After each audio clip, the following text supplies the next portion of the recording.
as women, we've been so conditioned to wear our suffering like a badge of honor. We're praised for how much we can endure, how much we can handle, how much we can make do with crumbs and call it gratitude. We develop whole identities around being the strong one, the dependable one, the one who holds it all together while quietly falling apart.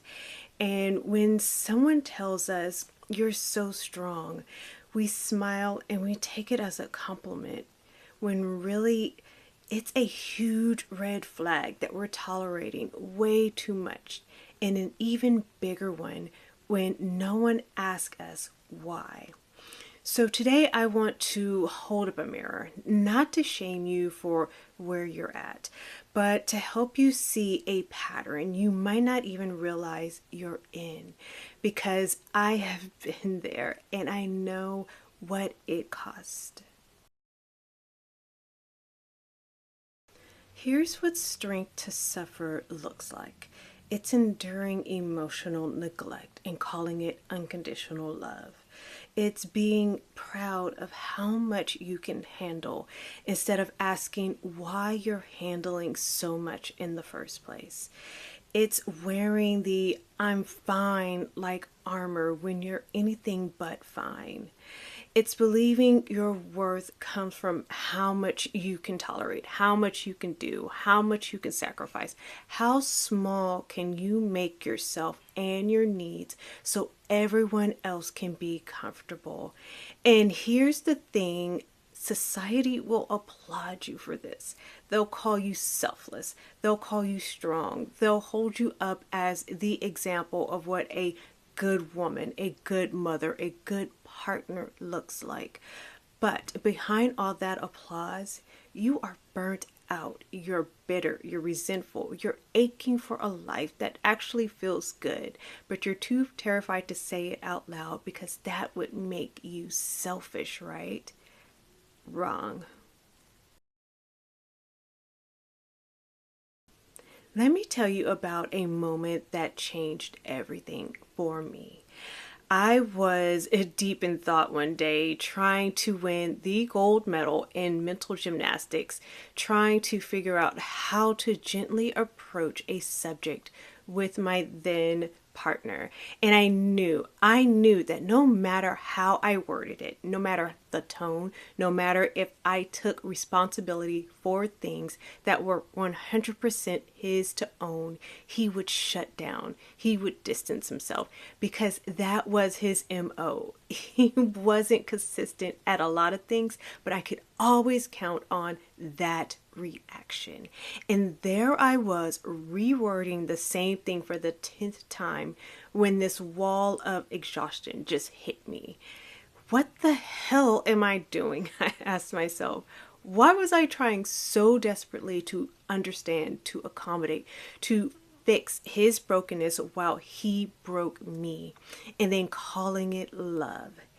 Then came the slap of recognition that all the energy, all that love, all that time, all that compassion and understanding of his needs, his wounds, his behaviors, all of that forgiveness I extended over and over and over again. It was meant for me, to heal me, to understand my wounds, to extend grace to myself for ever believing I had to suffer to earn someone else's love. Because here's the thing, people are only going to treat you how you allow them. And I allowed him to do a lot. So we are often conditioned that someone's inability to love us the way that we need is our problem, that we're not explaining ourselves clearly enough, not trying hard enough, not making ourselves palatable enough, when in reality it's their lack of capacity and willingness to see us. And I had been using my strength to suffer through that instead of using it to walk away.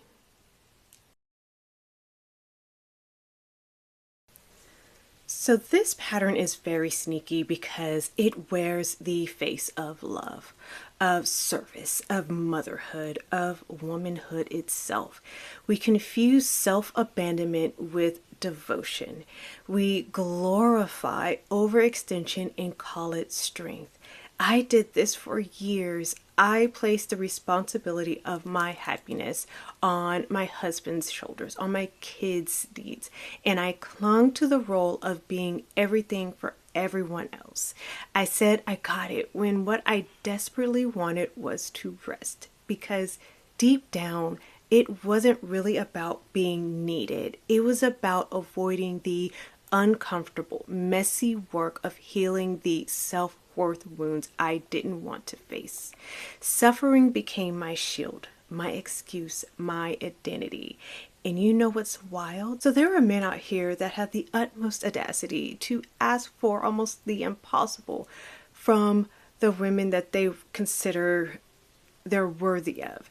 And yet here we are as women, exceptional, brilliant, capable women, asking ourselves if we're allowed to want basic respect, if we're allowed to ask for our needs to be met, if we're allowed to choose joy over obligation.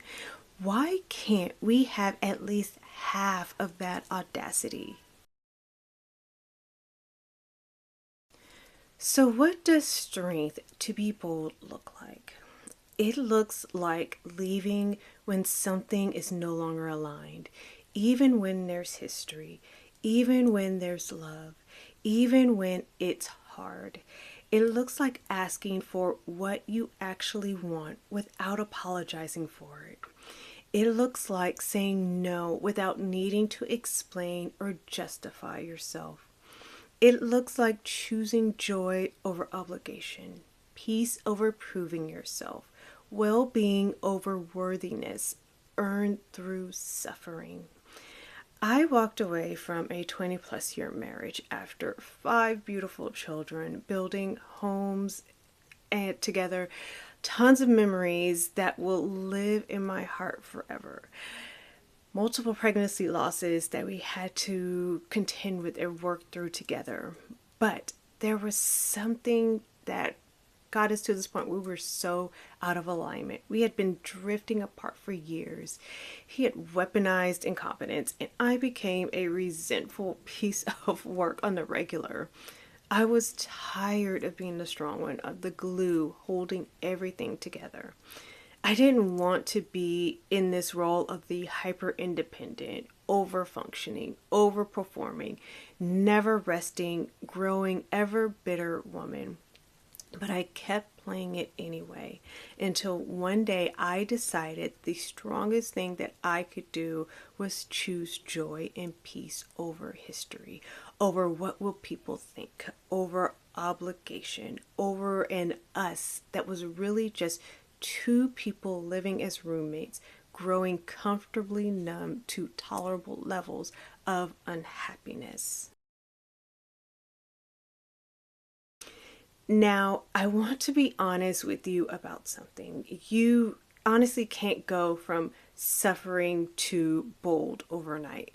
There is this space in between, the sacred pause, and it's a space where you sit with the discomfort of not knowing what you'll be on the other side. This is where most of us women get stuck because we know we need to change, but we're terrified of disappointing people, of being called selfish, of losing relationships, roles, identities that we've built our entire lives. And I'm giving you permission right now to sit in that pause, to let it be messy, to let it be uncomfortable, because on the other side of that discomfort is a freedom that you haven't even begun to taste yet. So here's what I want you to begin to ask yourself. Where am I being praised for my strength to suffer? Where are people calling me so strong when really I'm just tolerating things that are breaking me inside? What bold thing am I avoiding?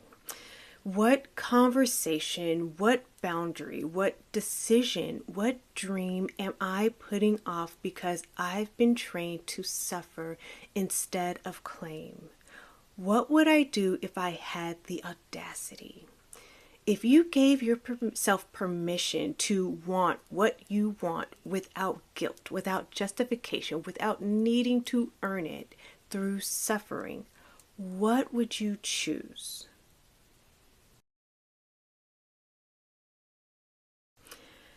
I'm not going to lie to you. The freedom that comes with using your strength to be bold doesn't always feel good at first.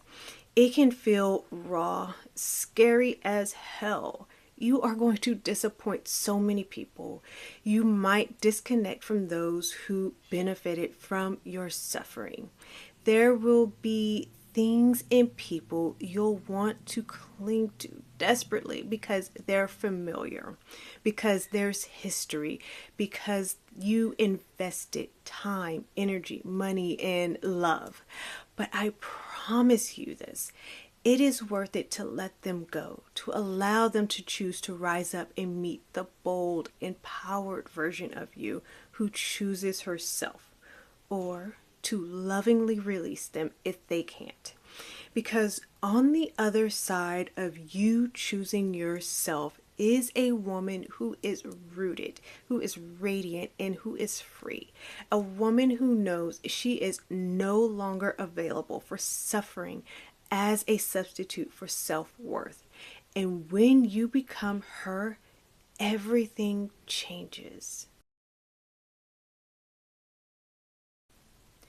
You were not born to suffer. Well-being is your birthright. A life that feels whole, beautiful, expansive, and aligned. That's not just for other people. That is for you. And the most unselfish thing you can do is to choose yourself. Because when you're lit up, when you're rested, when you're rooted in your worth, and you are living in alignment, you become a blessing to everyone around you. Not because you've sacrificed yourself or suffered, but because you've come home to yourself. So here is my question for you. Are you building strength to suffer or building strength to be bold?